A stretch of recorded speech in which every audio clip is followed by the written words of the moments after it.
The Special Court NIA today released the 6 individuals who were arrested in connection with the looting of arms from 5 IRB Armory, Chingaril on February 13.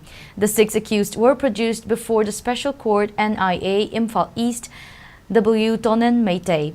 They were released after the public prosecutor failed to give any prima facie for their involvement in the arms looting case or their connection to any banned organizations. During the hearing, the accused counsel filed for bail on the ground that they are not part of the unlawful assembly and they were not involved in the alleged snatching of arms and ammunition from the 5th IRB Armory.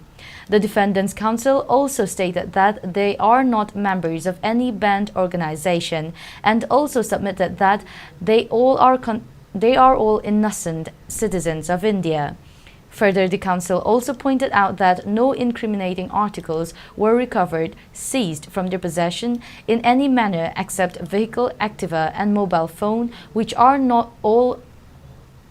all not barred by any other law. Although the public prosecutor filed for bail objection, it failed to prove the accused involvement in the case and also no recovery was made from them.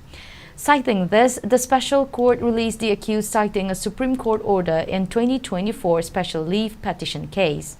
The accused furnished a bail bond of Rs 30,000 and a surety each.